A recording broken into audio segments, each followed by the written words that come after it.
দাবিকৃত ঘুষের টাকা না পাওয়ায় স্কুলের সীমানা প্রাচীর নির্মাণ করে স্কুলের পাশের বাসিন্দাদের চলাচলের রাস্তা বন্ধ করার অভিযোগ উঠেছে প্রধান শিক্ষক মুসলেমা খাতুনের বিরুদ্ধে। এ বিষয়ে প্রাথমিক শিক্ষা অধিদপ্তরের মহাপরিচালক, জেলা প্রশাসক, উপজেলা নির্বাহী কর্মকর্তা, জেলা প্রাথমিক শিক্ষা কর্মকর্তা, উপজেলা প্রাথমিক শিক্ষা কর্মকর্তা বরাবর লিখিত অভিযোগ করেছেন ভুক্তভোগীরা।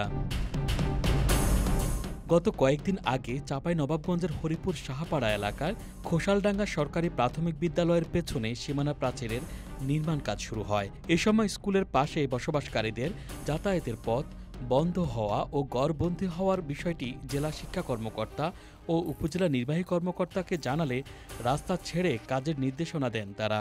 ভুক্তভোগীদের অভিযোগ, জেলা ও উপজেলা কর্মকর্তাদের নির্দেশনা তোয়াক্কা না করে রাস্তা ছাড়তে স্কুলের পার্শ্ববর্তী বাসিন্দা শহরবানুর কাছে 50,000 টাকা ঘুষ চান প্রধান শিক্ষক মুসলেমা খাতুন।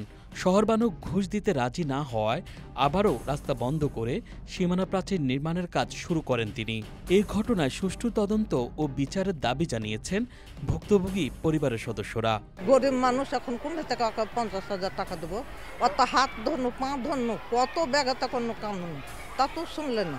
আপা ভালো একটু ছাড়েন, আপনি 2 হাত 3 হাত ছাড়েন, আমার দিক 2 হাত লেলেন, এবার করে বুঝিয়া কইছি ওই না এদিকের কোনো এদিকে লিখিত নাই, তোমরা টাকা দিও না, আমি রাস্তা বন্ধ করছি, তোমরা টাকা দিলে রাস্তা ছাড়বে।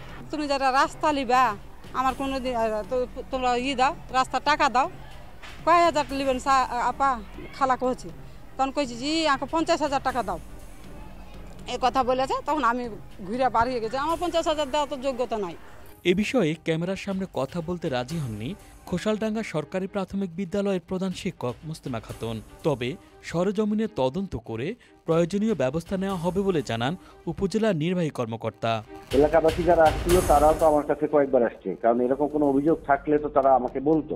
তারা কিন্তু আমার কাছে এই ধরনের কোনো কিছু বলে নাই। আর ম্যাডাম এটা চাওয়ার সুযোগই নাই, কারণ ম্যাডাম এটা চাবে কি করে? কাজ করছে হচ্ছে আপনার এলজিইডি। এই ধরনের কথা আমার মনে হয় যে কোনো ভিত্তি নাই। কেউ যদি বলে থাকে তাহলে ভিন্নভাবে বলেছে, কারণ ওটার সমাধান হবে। আমরা এখন যেটা আমার মনে হচ্ছে যে এখন আমাকে স্পটে যেতে হবে, এই জন্য আমি আমার ইঞ্জিনিয়ারকেও বলে রেখেছি, প্রাথমিক শিক্ষা অফিসারকে বলে রেখেছি যে আমরা আমি নিজে গিয়ে হয়তো সমাধান করে আসবো। Dhaka express, desk report.